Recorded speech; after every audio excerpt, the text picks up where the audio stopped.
It's the places and the adventure that are actually drawing me out there. Like, yes, I want to get one, but when you're hunting in these wild terrains that so few people get into, critters that might go their entire natural life without laying eyes on another human.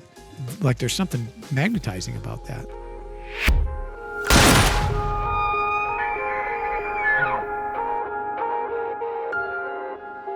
What is up, everybody? Mark on the mic, my good friend, Mr. Ryan Muckenhern, across from me, and I got a couple facts for you. Number one, hunting gear and backpacking gear is cool. Are cool.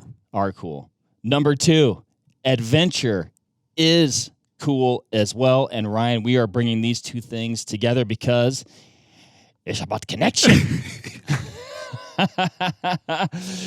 And we're talking about adventure and gear and using all your high-speed, lightweight, cool backpacking gear in some ways, maybe some possibly unorthodox ways, maybe some ways you didn't think about, maybe some ways that are a little bit more in your backyard and it doesn't take the logistically complex going out of state and all the things. It's kind of about using all this cool stuff maybe when you wouldn't normally think you would be, or maybe even making up reasons to use it. Facts. And that's fun too. I do that more. I don't, and I want to. Yeah.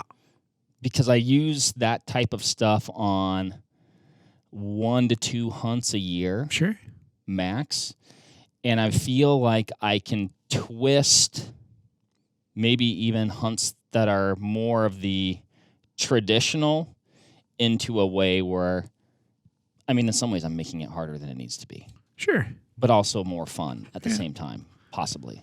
Let's talk about some hunts that you have on the books or planned, or maybe planning to, stuff you've always wanted to do that maybe our conversation today will be a self-fulfilling prophecy where we say these things publicly and then you're like, well, now I'm going to go do it.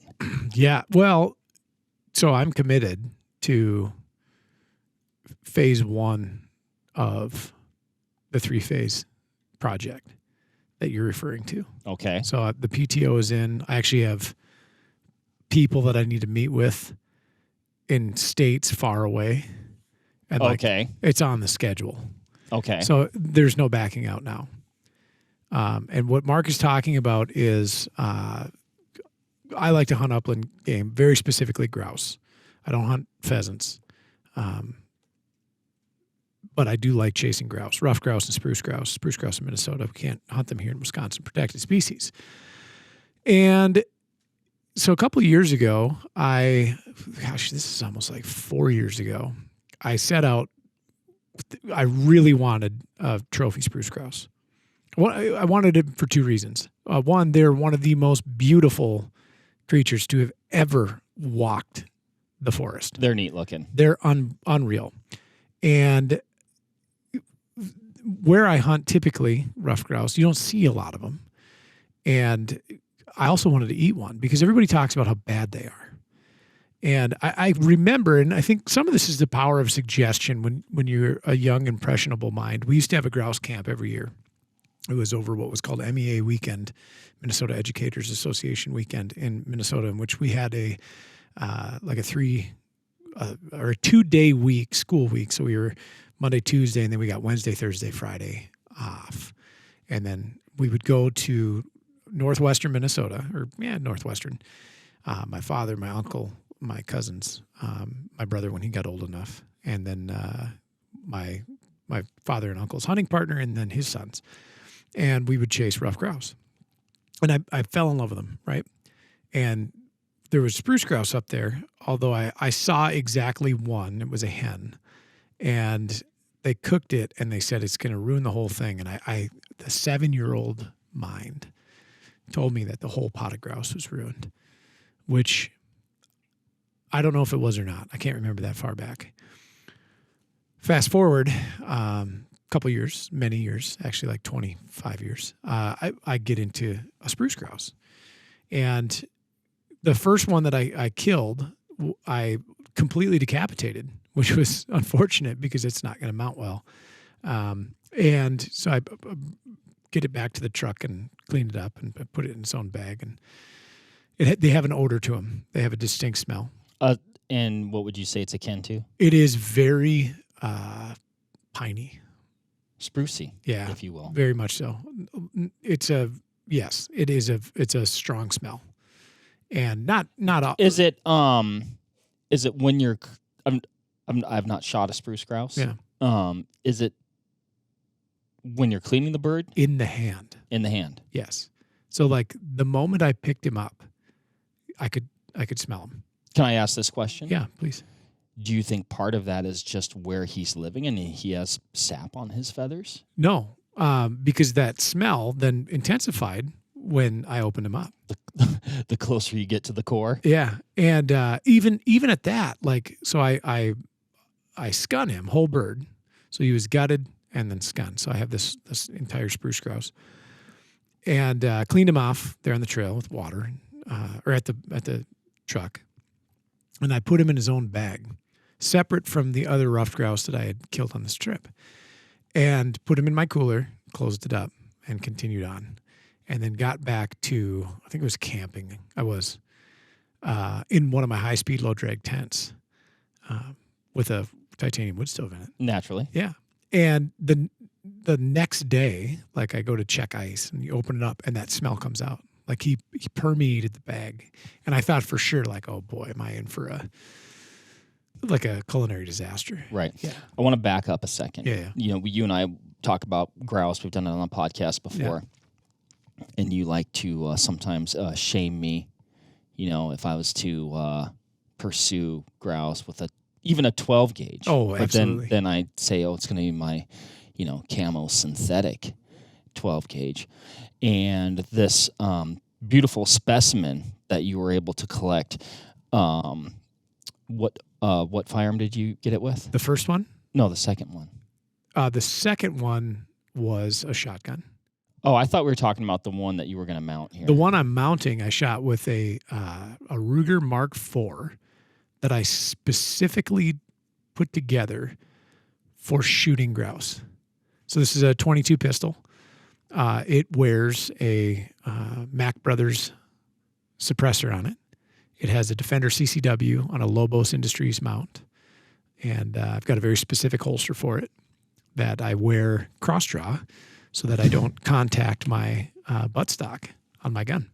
You are, in effect, a grouse assassin. Correct, yeah. And the coolest part You've been doing some clandestine grousing. Yeah, so it's legal means of take. And like, I have no shame about shooting a grouse on the ground, on the limb, on the wing when I can hit them. God bless which America. Is great. I don't care. I've shot them with rimfire rifles. I shot one with a BB gun when I was younger. I think that, I don't know if that's air guns are legal. Statute of limitations. I was 9. Any means of take. In fact, I know of a grouse that was collected after it ran into a tree. I saw it happen. It was killed instantly. So if you can drive them into a tree, why not? It sounds like a cartoon. It was like full speed, full tilt, old growth forest.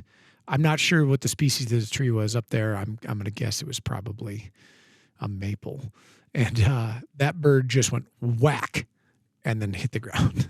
Poor guy. Yeah. My uncle picked it up and put it in his bag. Natural selection. Yeah. So anyway, back to this first sprucey that I killed. I run into a bird hunter the next weekend. I'm hunting in northern Wisconsin then. And I'm walking and I see this Lexus SUV with like a 6-place dog trailer, like the fancy ones, got air conditioning units on it. It's all aluminum construction, watering ports. You fill water up, whole thing, right?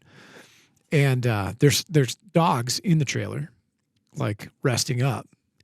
And so I take off down this trail and coming around the corner here. I've been out and about for, I think I was about 4 or 5 miles in on that day. And I come over the hill, and here's this gentleman and a friend, and they got 2 English pointers with them. And they've got e-collars on the whole 9 yards. And this fella's sporting a pretty damn official hat. He's got like a Bavarian woodsman's hat on. which I'm very dear. very fond of. And over his shoulder, he's carrying a shotgun that's worth about $20,000 to $22,000. And his buddy has a very high end Beretta, like an EL or a EELL grade gun. And so they hail me, and I split my gun open and walk up. And I suppose this gentleman's probably in his late 60s. And I said, "Good morning." And he says, "Well, good morning." And I said, "How's your hunt going?" And he and I had both observed 0 birds, which was nuts because the spot that I'm going to is like a renowned honey hole. And so we get talking about that for a little bit. And I said, "That's quite a shotgun that you have." And he goes, "Well," I did well for myself. And he said, "I thought I'd treat myself." And he looks at mine and he goes, "That's no slouch either." And large disparity in value. And we get talking about Upland and, the places we go. And I asked him, I said, "Was that your rig out there?" He said, "Yeah. He goes, "I go on a tour every year." He goes, "I start in the West and on the West Coast. And then I jump down through the desert and I come up through the prairies, and then I scoot over to like Maine, Vermont, New Hampshire, and then I end up back here in Wisconsin where I'm from." And I said, "No kidding." He goes, "Yep." He goes, "It takes me all fall into winter." He goes, "Just the greatest thing." He said, "I love working the dogs." He's like, "I love wing shooting." He goes, "But I'll shoot them on the ground." And I said, "Man, that's a dream of mine. I've always wanted to do that." He's like, "Oh, just do it." And we get talking about spruce grouse. And he goes, "You're going to love it." And I go, "Really?" And he goes, "Yeah." He goes, "Everybody says they're terrible." I said, "How do you cook it?" He goes, "Well, they're dark meat." He goes, they're purple. Like they're not the regular color." And he goes, "Hot and fast like a steak." And I said, "Well, very good. I've got a plan." And so I got home that night. I thawed the bird from the freezer there. And I took some good butter, some Kerrygold. I had some fresh rosemary, some minced garlic, salt, pepper. And I hot and fast that thing. And I half spatched the bird. So I cut it in half. So I had one leg, thigh, and breast on one side and the other. And it was capital. Like it was absolutely wonderful. And I'm not going to say it was better than ruffed grouse, but it was so distinctly different that in itself, it's its own classification. Sure. And so anybody who tells you they taste like turpentine or gin or pine sol did it wrong, because they are delicious. I think you just got to be careful how you cook them. And anyway, so that moment was the catalyst for me planning what I'm calling my Upland Safari, which has some parameters that I've set around it. It is native species only. So Hungarian partridge, chucker partridge, Himalayan snowcock, pheasants, they're off the table. Narrows it down a little bit. Well, kind of. And then it's lower 48 first. And then I'll move into Alaska and Mexico at a later date, because there's a couple of species that I can pick up there for the total North American Slam. Well, and then I would venture to guess, maybe this is already on your list, and then after you complete that, then you're going to get your quotation mark exotics. Correct. Yeah. So I killed Hungarian partridge last year in Wyoming. Oh, cool. Yeah, which was super neat. The last Hungarians I'd observed, I was probably 10 or 11, and I was on a Christmas bird count with my mother and one of the veterinarians in my hometown. And we had seen a small group of huns for just a fleeting second. And I thought the picture in my mind of that bird was just this comically painted bird. They're really quite lovely. They're kind of a cream color on the belly. They get these dark, almost chocolate colored dots all over them, and then they've got like this just kind of gray mottled look, and they've got this beautiful brown head, and their tails are this rust red, like a short, narrow little grouse. Oh, they're neat looking. Yeah, beautiful bird. And so when we were in Wyoming last year, we'd finished up pronghorn pretty early, and we'd seen really good numbers of huns. And my hunting partner is an upland fanatic, and he's a wing shooter like phenom. He's just something else.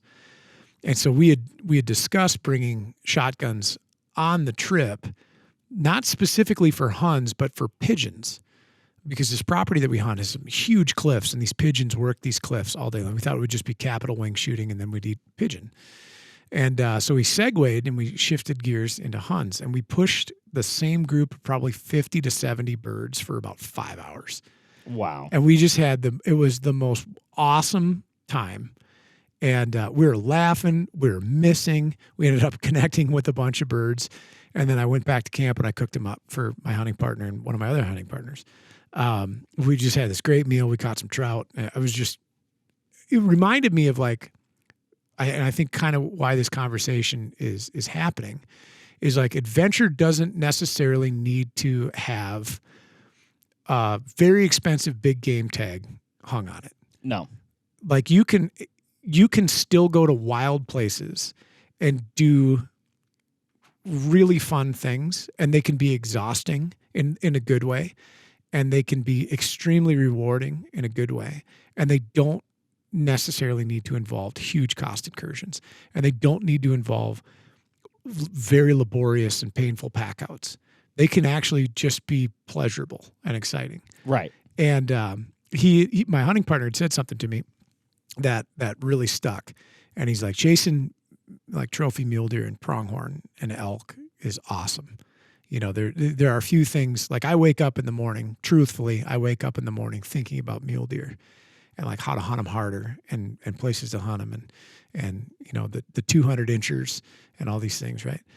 And he goes, but nothing, it was really quite like the feeling of an upland species breaking cover at your feet and taking flight. And then you have 2 seconds to present arms, to flick the levers, and then to maybe connect, right? And it's true. It really is. And when you distance yourself from it and then you get back into it and then you have that flush and then you do connect, it's like, oh, wow, was that exhilarating. Like there's nothing mundane about it. And I suppose like I'm a real BS archer. So it's been many, many, many years since I've taken a deer with a bow.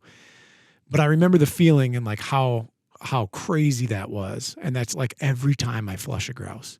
Yeah. And so like I imagine that's why like you're so hooked up on archery. But go ahead. Well, I was gonna say when we were previously chatting about your upland safari quest, one of the hunts that I believe you brought up was a backpack style hunt with a shotgun. And to me, what I found attractive about what you're saying, I kind of want you to go into what your plan is too, but it was gear intensive. Yep. It was, had that adventure backcountry component. Tremendously, yeah. And you do have a goal in mind, right? But in the same breath, it doesn't carry the same pressures of like, oh, I drew this big mule deer tag. Once in a lifetime or once every 10 years. Or it's like, oh, this is my big mule deer hunt, and if I don't get my buck, boy, that's going to be a bummer, and it's going to haunt me for the rest of the year or, the rest of my life like it does me. And then you mentioned it earlier, but from a logistical perspective, like you're not worried about the pack out. No. It's not going to be like, well, if I killed one 10 miles back in, boy, this is going to be a chore. This is going to be a problem. Or maybe I need to call some buddies or it's like, oh, I think I'm going to eat this guy for dinner. And when I hike out of this place, my backpack is going to be lighter than when I came in, but I still got to go hunting and have a successful hunt. Yeah, 100%. And, Paul Neese had said something to me some years ago when we were talking about like the why we hunt. And he mentioned that when he was younger, and I think this is for most of us that are like all we think about is hunting is when you're younger, there's a certain bloodlust and like you want a tally. It is about the result. Yes. And then as you age, it becomes far less like we all want to get one, but it's not necessarily that. It becomes more about the method. And then the place and then the adventure itself. And the adventure, yep. Yeah. Mm-hmm. And so like I can't have a premier mule deer tag every year. Right. And more and more often that's getting harder and harder and harder to do. Hunts that I used to go that were gimmies, OTC basically, became single point draw, 2-point draw, 5-point draw. I just drew zeros on my bison tags with 10 and 9 points respectively for the two of them. And I don't know when the end is in sight, right? And like that gets further and further and kind of dissuasive because it's the places and the adventure that are actually drawing me out there. Like, yes, I want to get one, but you know, when you're hunting in these wild terrains that so few people get into, and you're seeing things, you know, critters that might go their entire natural life without laying eyes on another human. Like there's something magnetizing about that. And so this particular hunt that you're talking about is not this year and probably not next year, but maybe the third year. So this is like I said, a 3-year installment. And do you want me to just jump in and kind of break it all down? Yeah, because I think I talked about what I found like whatever attractive about it or like you know, interesting. But yeah, what hunt is that? Sure. So we're gonna start this year. I'm gonna walk through this. Okay, this is a big one. Yeah. So the first installment of this 3-part series is going to be prairie grouse. And so I'm starting in Wyoming in September for sage grouse. Hopefully pick up my bag limit on day one. That I'm very optimistic. I also don't have a dog. So good luck to me. And I'm carrying a 28 gauge because why not? Sage grouse are huge. They're like a hen turkey. So I'm going to spend some time on the ski course here pretty quick and make sure that I'm buffed up. But, you know, yes, you don't have a dog, right? So that's challenging, sure. Right? For dogs help, but a dog is also like a lot to take care of on an extensive trip like that. You've got gives you a level of freedom as well. Correct. So sage grouse first. That's opening morning. September 20 is sage grouse. And what's cool about this, you're talking about using the gear. So I've been e-scouting for months and months. And I've been e-scouting using unconventional methods of e-scouting. I've been using Onyx. And I was on a flight on Monday. We were out at a trade show in Massachusetts, and the entire way back, I had a connection and everything. All I'm doing is poring over maps and looking at habitat and dropping pins and figuring out where can I drive to, where do I have to hike to, where can I sleep, these kinds of things. But in the morning, because I believe I've identified a spot that's going to be great, the first thing I'm doing is I'm getting to either the roof rack of my truck or an elevated position of terrain, and I'm glassing for birds. I'm looking for sagies lecking in the morning or gathering or dispersing. And then hopefully, like, I turn them up and then start a stalk, basically. I'm going to use terrain and wind, like everything that you do for pronghorn or mule deer or elk or western whitetail or whatever quarry you're chasing, big game. Hope I pick one up or two, daily limits 2. And then I'm going to move east through the state into some pretty mountainous terrain, and I'm going to go after dusky grouse. And so I'm going to go from probably 4,000 to 5,000 feet elevation all the way up to almost 10. I mean, what an insane contrast. Yeah. Right? Yeah. So I'm going to, and completely different biome too. So I'm going from sage, open, nothing but sage flats and rolling hills, to heavily timbered, pine and spruce and aspen stands, and then into some pretty challenging terrain. Can't really glass for the duskies, but I have to identify food sources. I have to identify cover. I have to identify water. All the things that we do if we're figuring out, like, where's this 200-inch muley living, right? And so hopefully I pick up a couple of duskies, maybe even that afternoon, evening, after the sagies. I'm pretty optimistic there. It'll probably be the next day. And then from there, I'm scooting further east and north to South Dakota, and I'm going to chase prairie chickens and sharp-tailed grouse. And I've been working with some buddies of mine, conservation officers with the state, on some ground that I thought was good, that they confirmed, like, yep, this is the great spot to go. Here's what to look for. They're bird men too, so they lend a helping hand. Well, and you mentioned something there, but I think it's important to point out, like, when you're going to call these guys, like, you had done your research on the front end. Yep. You didn't just call up and say, "Hey, Where do I go? Tell me where your spots are." Yeah. So you No. kind of like, okay, this guy's done some work. I can give him a little intel to help him out along his way. He seems pretty dialed anyway. He's going to figure it out. It was mostly confirmation of thought, right? Yeah. And so hopefully I scratch those two off the list as well, and then I have the prairie grouse species, and then I could potentially even pick up a bobwhite quail there, but I think that would be like happenstance at best. That's going to come in December. I'm gonna bounce down to Kansas. Sure. And meet a buddy of mine down there from CZ and try to scratch off bobwhite. And then so that's year one. So prairie grouse and then the first quail species. Year two, I'm going to the desert. So I'm going to start in New Mexico, and I'm chasing scaled quail, Gambel's quail, and Montezuma quail, and which some people call mirrors. I call them Montezuma quail.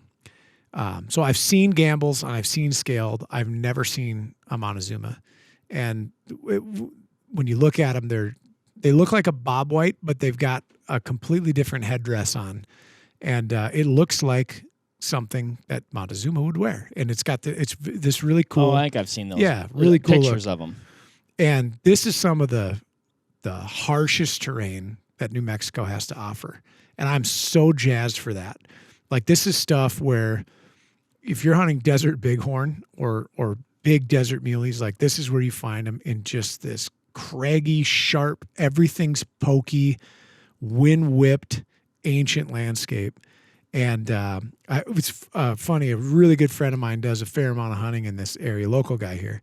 And I text him from the plane. I was like, "Hey, when you were down there last, did you see quail?" And he's just like, "So many of them." Oh man, that's cool. And so I'd kind of picked this spot, doing a little e-intel, reading some forums, and like the regular things that we do when we're trying to set out to figure out how to, like, public land kill a monster, whatever it is. And everything kind of pointed to this general region. It's probably 100-mile radius. And then I'm just looking at terrain again, looking for the things that these critters need to thrive and survive, and like landed on this. And I'm like 20 miles from where he's always at. And he's like, they're everywhere. And so that will be the first leg of the trip. And there's a possibility that, like, I flush 3 coveys of birds and I could have all 3 species. Here again, no dog. So good luck. And then I'm going to scoot across Arizona into Southern California, which is going to be nifty. I've only been to California one time, and this was a pretty recent segue. So mountain quail, which are the largest of the quail, range basically the entire West Coast. And initially, I had planned on finding them in Washington State or Oregon State. Of course, Oregon State. Just Oregon. And when I found that there's really good populations in Southern Cali, I thought, this is great. It's a remarkably shorter drive for me already being in New Mexico to get there and hunt that mountain chain for them down there. And then I will have had picked up the quail species in total.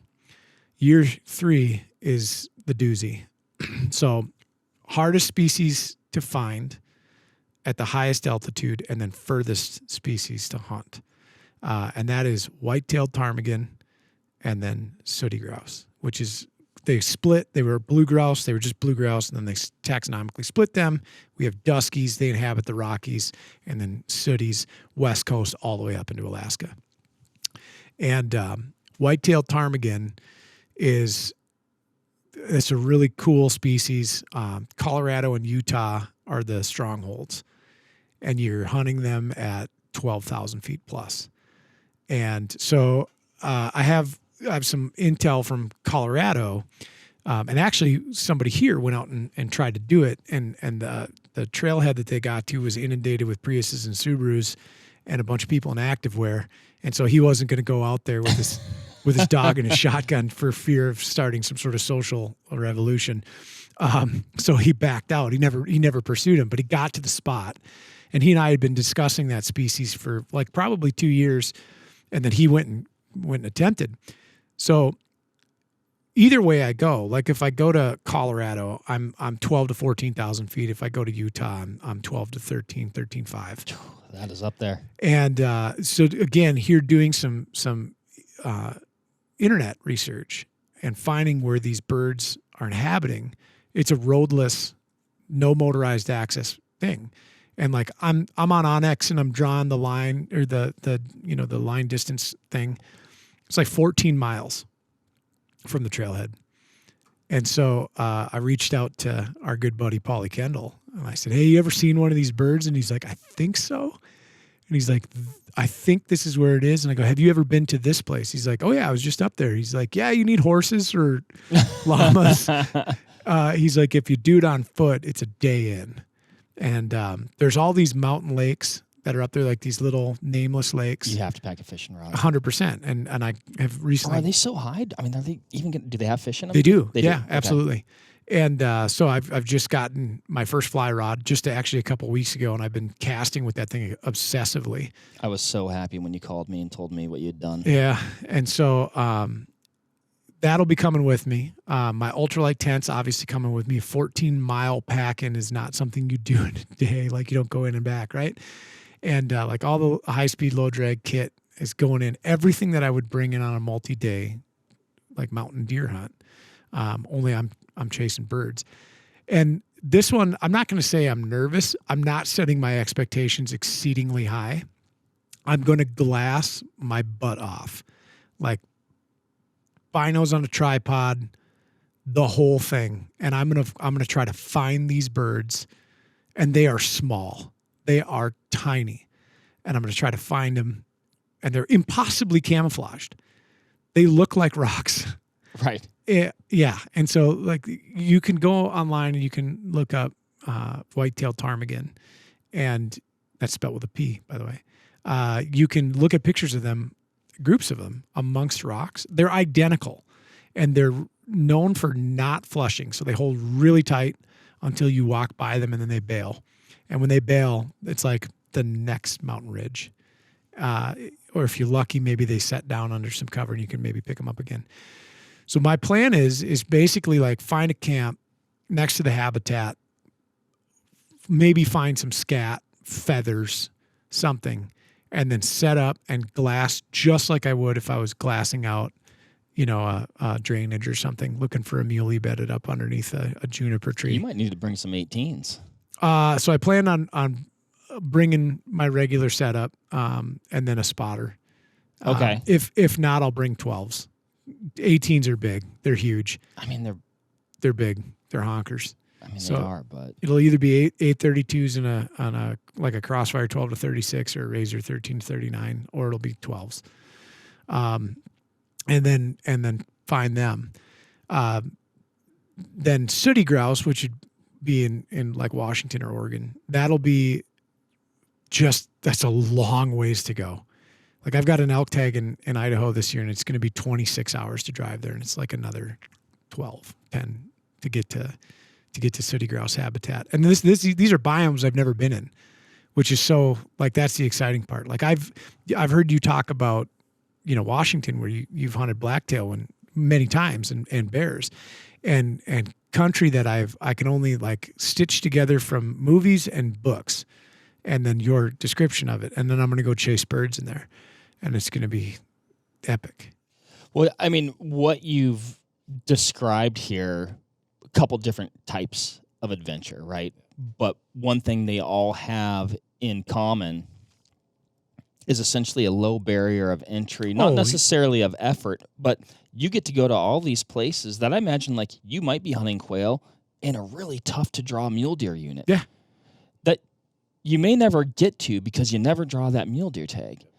But you can buy the appropriate licensing and go chase upland birds and crawl around all that same stuff. Yep.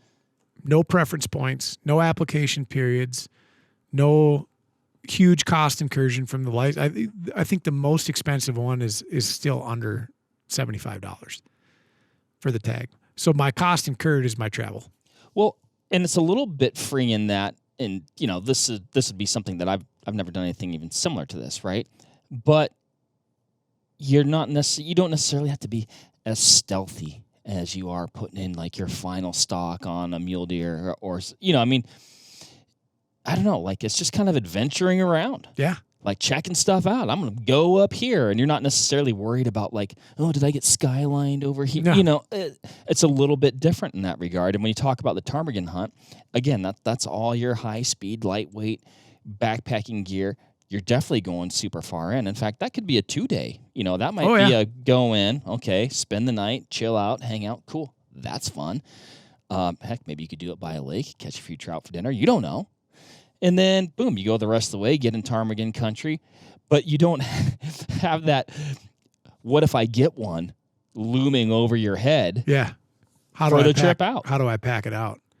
And expediently so that I don't spoil it. Yeah, and then have to deal with the weight and the increased risk of injury and all the other things that you got to worry about when you do a backcountry big game hunt. Well, and it could be, you know, you're doing the solo, right? So you can only fit so much in your backpack. So then you do need to start weighing how far, if I'm successful, how far away from, you know, my truck can I be to get this meat out in time? Is it going to be multiple trips? What's the weather like? None of that stuff is going to matter. So if you end up 14 miles from the truck, cool, yeah. Whatever. You know, I mean, it's going to take some effort. Oh, yeah. You know, you're going to make sure you have enough food and all those, all the things that you need to plan for, right? But I don't know. It's cool. I'm super excited, and so like you might see some stuff that you wouldn't have seen because you can go further because you're not limited by that leash of getting a big game animal back to the truck. Yep, absolutely. And I like I said, I couldn't be more excited about it. And like I get pretty jazzed thinking about big game tags. All year round, and this has me at an equal level. And actually, as I'm getting closer to it, just because I've never killed a sage grouse, I've never killed a prairie chicken, I've never killed any of those crazy eclectic quail. Like it's a completely new thing, and so to me, it's like I said, the same level of excitement on that hunt as anything else. And then to your point, it's the same country. If I was hunting desert sheep in New Mexico, or if I was hunting desert mule deer down there, it's the same country. If I was hunting, you know, giant trophy elk in Utah or Colorado, maybe not Colorado because that's it's like mountain goat country. Right. Yep. And like I'm in the same place. I'm doing the same adventure, so to speak, but again, to your point, lower barrier to entry, significantly lower cost, and then without the logistics disaster of putting an animal that weighs between 200 and 700 pounds on the ground, and then having to figure out how to exfil and get it back to the truck. And then, you know, like the little side quests, like the fly fishing a 13,000 foot altitude mountain lake, you know, for a fish that's probably never seen a lure. Like I'm pretty jazzed. Maybe you'll start working on your trout slam. Maybe. I've been thinking about that a little bit too. I think on Saturday morning, I'm going to try to find a brook trout. So, yeah, I'll take whatever I can get because I still have never tossed a fly into the water. So I don't care. Oh, no. Yeah. Who cares? But I thought about that. So I've caught rainbows, cutthroats, browns, Lakers. There's all sorts of other little subspecies and variants to get. Oh, and I've caught brookies in Montana. But yeah, I'm super jazzed for it. Super jazzed. When you just look at all the places it's going to take you. I know it. Yeah. It'll be 8,000 miles on my truck by the end of October. It's a lot of miles. It is. That's why I bought it. Absolutely. Yeah. Do you want to hear about some of my adventures that I want to do? Yes, I do. And I haven't done yet any of these.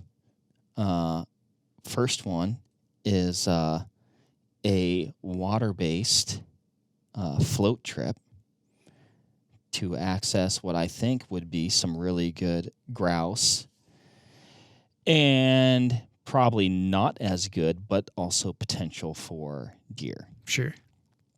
And again, it's like you're going a little bit late season. The leaves are off the trees.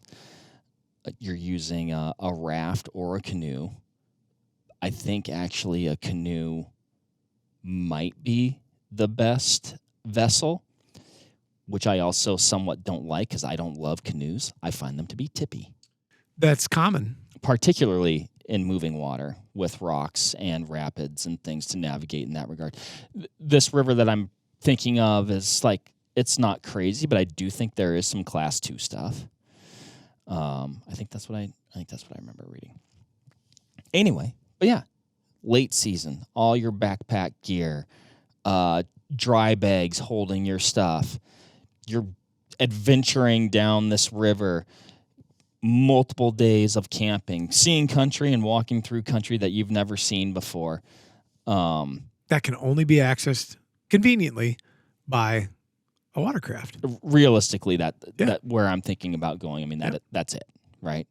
I think it's going to be some pretty untouched stuff. Yeah. Honestly. Yeah. Because it does take a lot of gear. It does take effort. In my opinion, if you do it in a canoe, it does take some risk. Sure.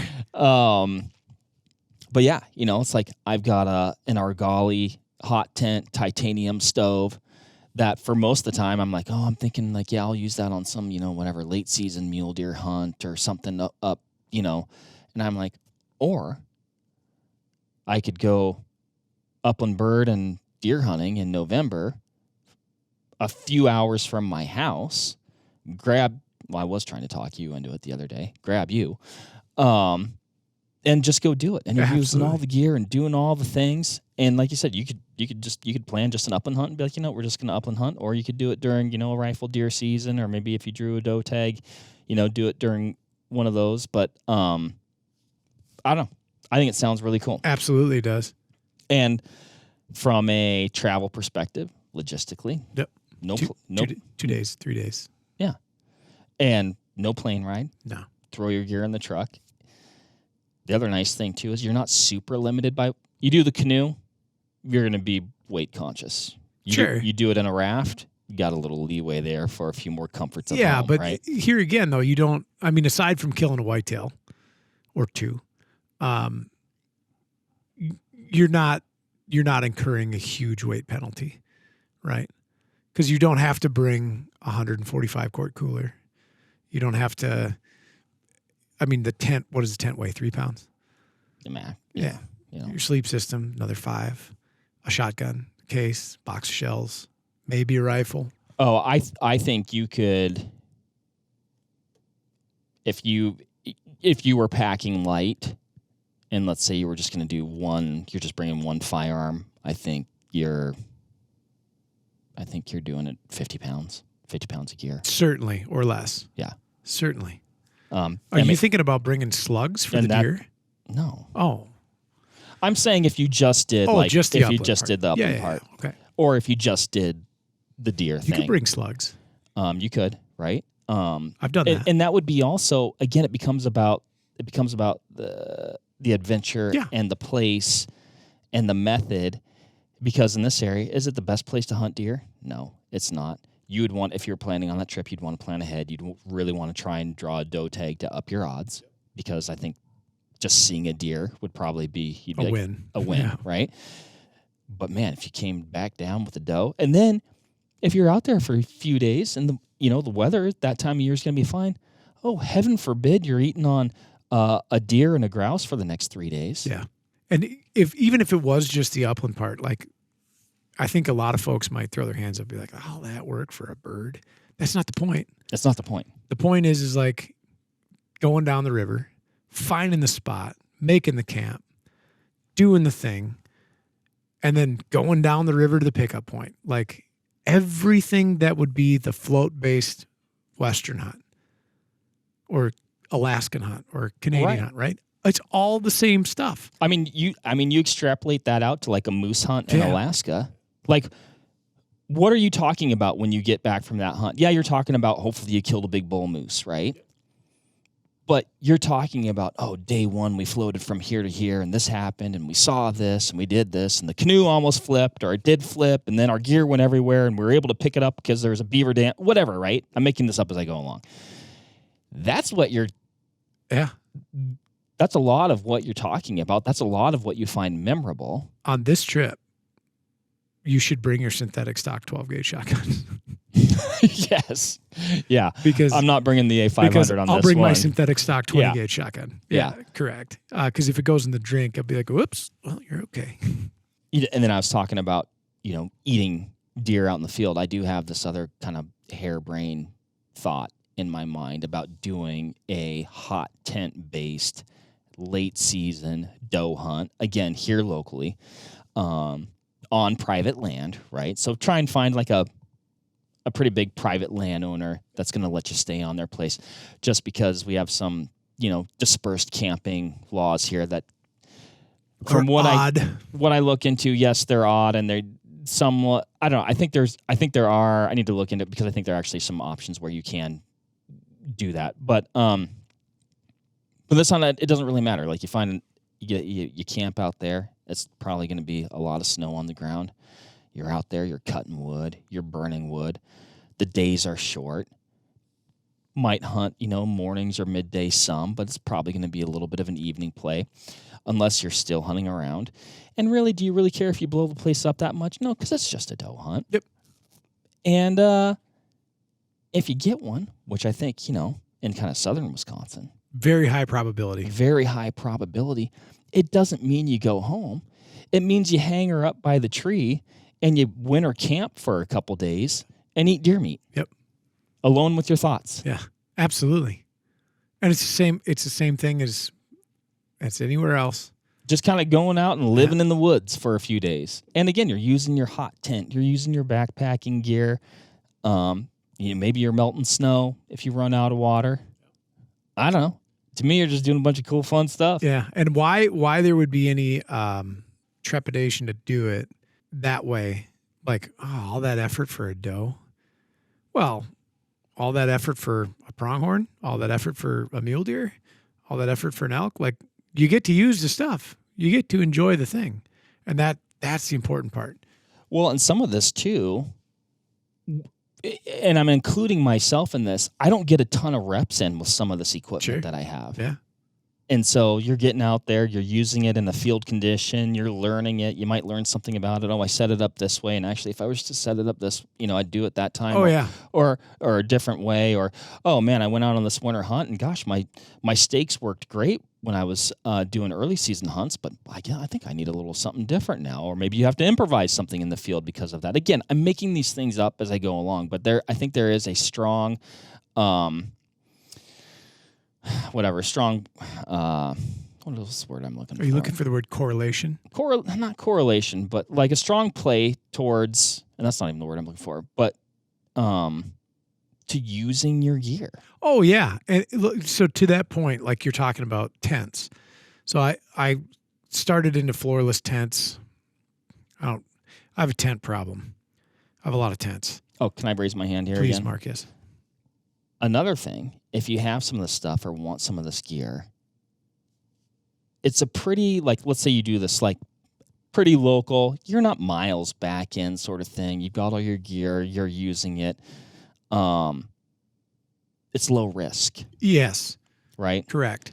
Because to get there and figure out you don't know how to pitch it, or you forgot something, or if you've never winter camped before, like, something not to do is don't go to the top of the mountain and then go winter camp when your exfil could take 2 days. If you get up there and you find out that your 0-degree sleeping bag was more of a suggestion than a reality, and you got to get home because you're spectacularly uncomfortable, great. You didn't just drive across the country, risk life and limb going up a hill that is measured in thousands of feet. 100%. Low risk. Yeah, low risk, high learning of your equipment, and a good time. The learning of the equipment's an important thing, because, like, when I did switch to floorless tents from freestanders, pitching them and figuring out how to do it expediently, but then properly, so that the tent's in correct tension, so it doesn't fall over, fold over. You don't get mobbed by the tent walls when you're in there, and then understanding what, like, condensation does in a single wall versus a double wall. What a perfect spot to test the theory local instead of, in the backcountry on possibly a very high dollar hunt or high risk hunt. So when I switched to them, like the first probably 5 to 8 pitches I did with them was just camping and, like regular campgrounds that I camp in normally, just to familiarize myself with the equipment, so that when I went out to Wyoming or when I went out to the Dakotas, I wasn't trying to, get the instructions off of no cell service on how to do this correctly. And there were no surprises. And you know what? I ended up getting different stakes, and I'm glad that you said that. I ended up finding that the stakes that I had originally procured were not ideal, and then I solved that problem, and I'm still running them to this day, and figured out pitch methods on them and all that in practice before it was put into the big show, right? And so that's a very good point. And then winter camping too, if you've never done it, it's awesome. It's like one of my favorite things to do. For some reason, it's like the only time I actually sleep, and I sleep really good. And I love camping on the snow. That's fun. It's pretty cool. Yeah. I'm trying to think. I went on what I consider a very extreme backcountry, floorless winter deer hunt. Yeah. And I mean, it was an exercise in survival. I mean, that's what it was. I pretty much didn't feel my feet until we'd get back to the hot tent at night. Yeah. And I bought myself some real fancy, expensive cold weather boots. Yeah. I think I get cold feet though. Sure. We winter camped in that pop-up blind one time in Missouri. It was more of a winter short stay. But it was brutal. Yeah, I don't know. The thought of going on a hunt like that more local, I mean, you're probably only hiking half mile, realistically, right? But you still get to do all the things. And if you get one, it's not some crazy pack out. Hopefully there is snow on the ground, and hell, maybe you just drag the thing out whole. Yeah. Or you can cut them up and put them in your backpack, or cut her up and, get her quartered and hanging in the tree by you. And you're just, but you're going to learn things on that hunt. Like, oh, you know what? I shouldn't have left the water that I packed in outside the tent. Yep. I've done that. Stuff like that. Yep. That's fun. So those are two things that I've been thinking about lately that I would like to do this year. That I think would be just a lot of fun. Absolutely. How about non-trophy hunts? I mean, that's what the doe hunt. Like, you're going on a crazy doe hunt. But right? how about Western non-trophy hunts? Like, what do you mean by that? So, just yesterday, young man in the showroom was looking at binoculars and spotting scopes, and a question I often ask is like, hey, what are you doing with it? Because I want to marry the person with the product that they're going to get the most use out of. So, especially what I don't love doing is being like, well, this works great here, but you got to get something different for elsewhere. Sometimes that is the case. Like, sometimes it's like the two terrains, the two species, the two adventures require different gear. But you can be really intelligent and selective up front, and then you get something that dual uses, right? So, some of it's preference, some of it's practice. I run 8x32 binoculars for almost everything, everywhere. Whether I'm hunting pronghorn or mule deer, or whether I'm hunting turkeys, 8x32. That's the UHD 832. Yeah. Yeah. And now, I'll break that statement and say well, unless I'm archery hunting or I leave my spotting scope back, then I run 12x50s in big country. But now here's what I would say: that 8x32 UHD is a very special compact binocular. It is, yes. But, I said, are you ever going to hunt out west? And he says, well, he goes, I'd like to. He's like, I think about it all the time. He's like, but I don't know how to start, and it seems so expensive.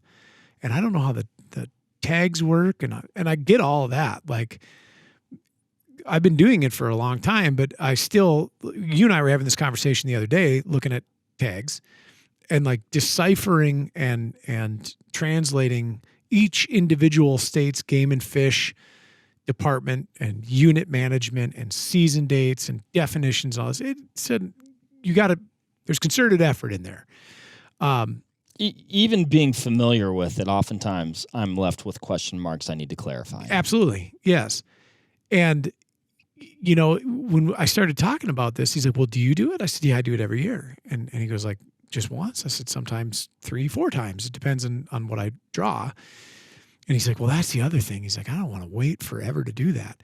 And the reality is like pronghorn, and I'll pick on Wyoming, depending on your unit, depending on what your appetite is, like you can get doe tags pretty easy in most places. You, Jim, and Cooper went out. I think you had to apply. They weren't OTC necessarily, but it was a 0-point draw. You guys picked up 3 doe tags, and you each went out there and killed 3 pronghorn. We did. Yep. You know, we got, in some ways, a little bit lucky. You know, that was one of the the units in Wyoming that they warn you, like, have private land access before you apply for this tag. And we're like, we'll figure it out. And we did. But cow elk, whitetails in a lot of states, Western states. Mm-hmm. And it even buck opportunities with some of the whitetails, right? But the cow doe option is one that shouldn't be dismissed because they're usually a less expensive tag. Like in the case of pronghorn, for instance, in Wyoming, it's $341 for a buck. It's like $40 for a doe.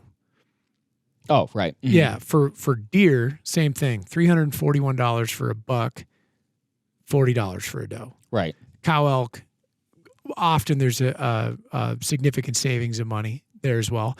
And in reality, it's the same hunt.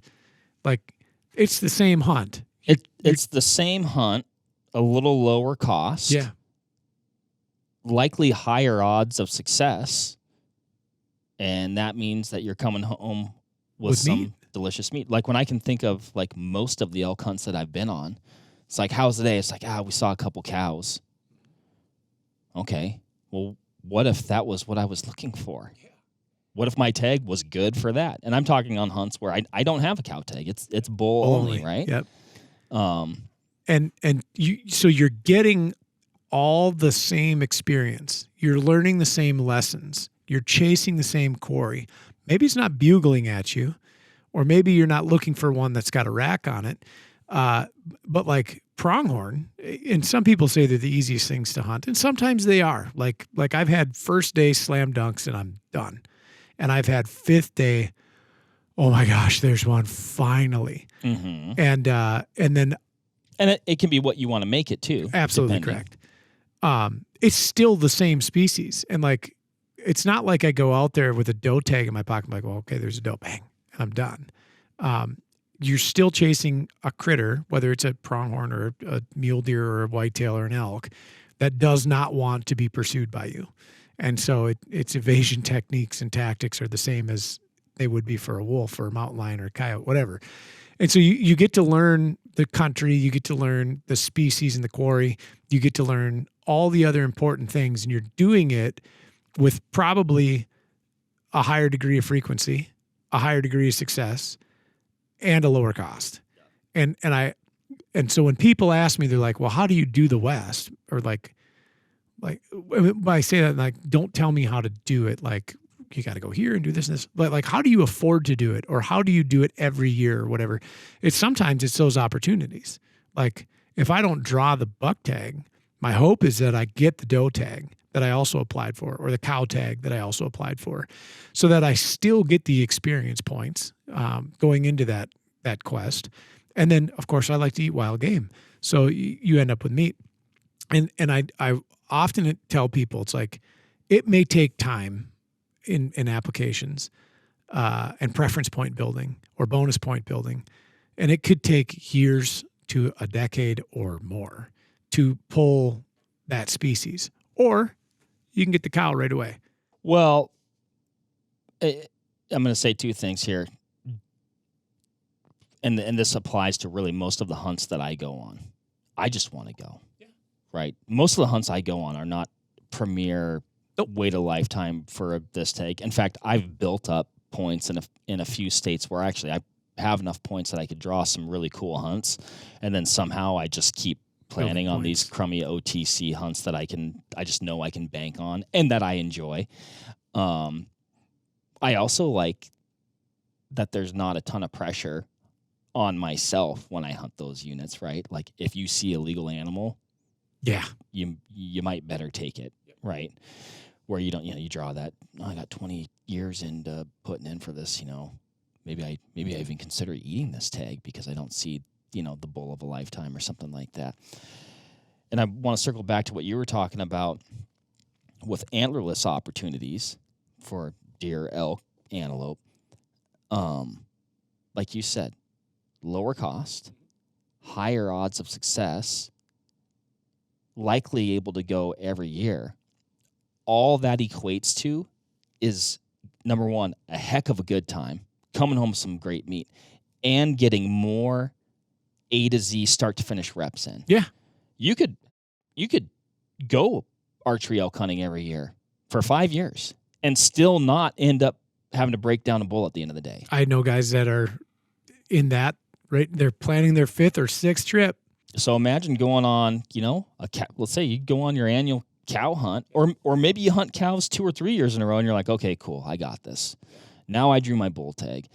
Now doing the gutless method, I know exactly what I'm doing. I know how I want to pack this thing out. I know how I want my pack to fit. All these things, right? Because it does, and I'm still learning every day. And I'm not trying to be like, well, you learn something every time you go. No, dude, I'm still learning every time I go out. I'm tweaking stuff. I'm doing things a little bit different. And you've been doing this for 25, 30 years. I'm definitely a lot more dialed than I used to be. I'd say on the backpack side of things, like probably, I'd say 2013 was probably like my first legit like backpack hunt.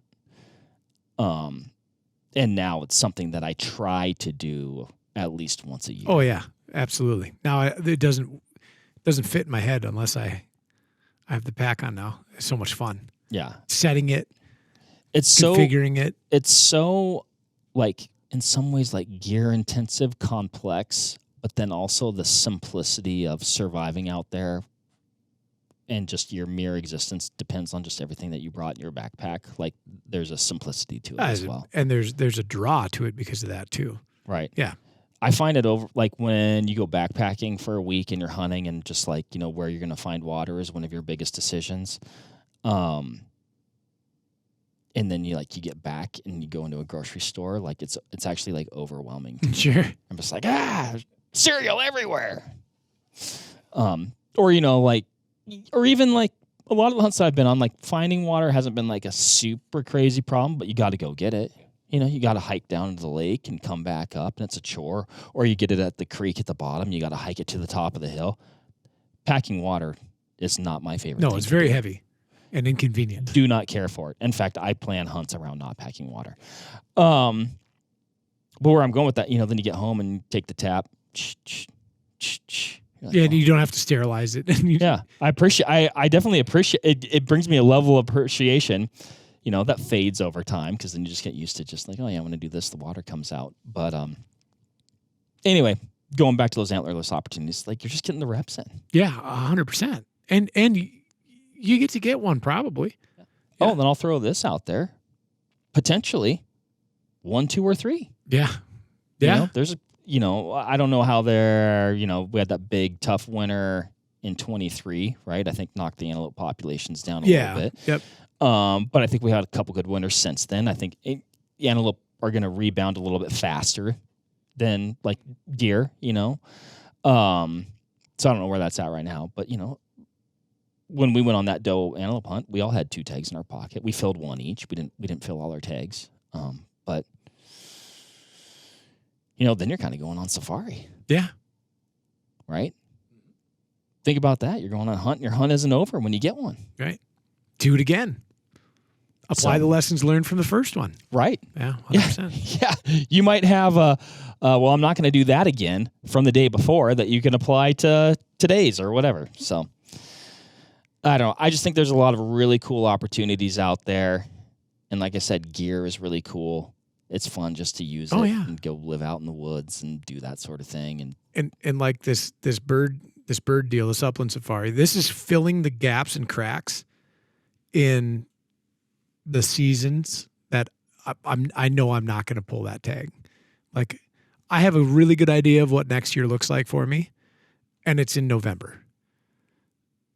And so, like the September, October timeframe or the December timeframe, where these opportunities still exist with the Upland things, that makes it really easy. Because like I don't just want to do one a year, just like a one and done. Like I still crave the adventure elsewhere, and I still want to use my equipment, and I want to see the country and all these things. Like this is how you do it. And by and large, the stuff we're talking about, you can just go. I mean, granted, you're going to have an investment on the front end if you don't have this type of equipment already.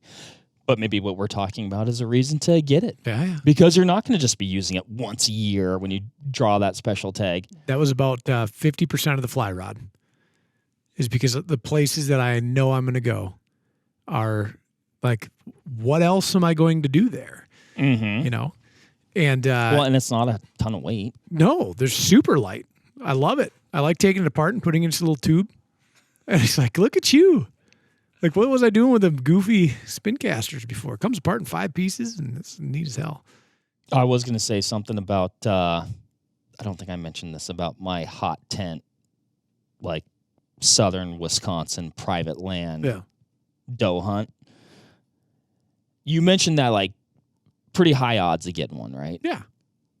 And, not a ton of risk. I'm not going to, like I said, I'm probably, where I'm thinking about trying to go and where I think I can get access, it's probably about a half-mile hike in.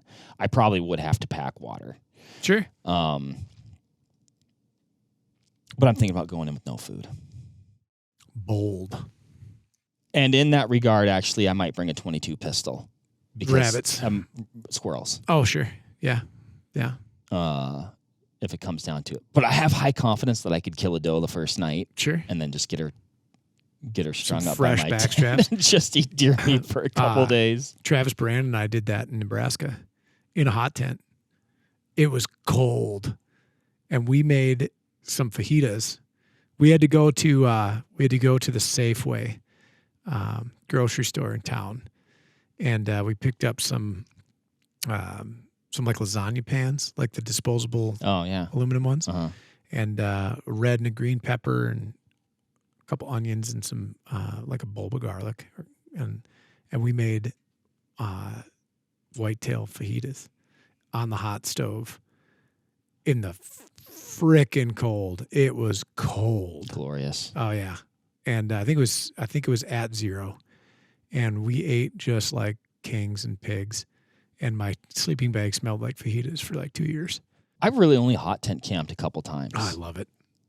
But there's one thing that I love, whether I'm at home, well, not at my new house. I love burning wood. Yeah. It's therapeutic. Yes. And there's nothing more comforting than any sort of wood stove. And I'd say particularly a wood stove when you're separated by very extreme cold weather environment by a thin piece of sill nylon or Dyneema. Yeah. Yeah, it makes a difference. I think the coldest I've been in that one was neg 19.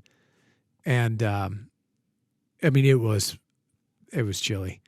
And full moon, or not full, but almost full moon. And you wake up in the middle of the night when the tip of your nose starts getting cold, when that fire kind of damps down a little bit. Oh, yeah. And you like open your eyes and you're like, what's going on? And then the moon's lighting everything up and you can see the smoke shadow through the moon. And you're like, ooh, it's cold. And you slide open the little tray and you chuck a couple pieces in there, get it going, you close it, and then all of a sudden it's like 90 degrees in your tent. You're asleep instantly. So nice.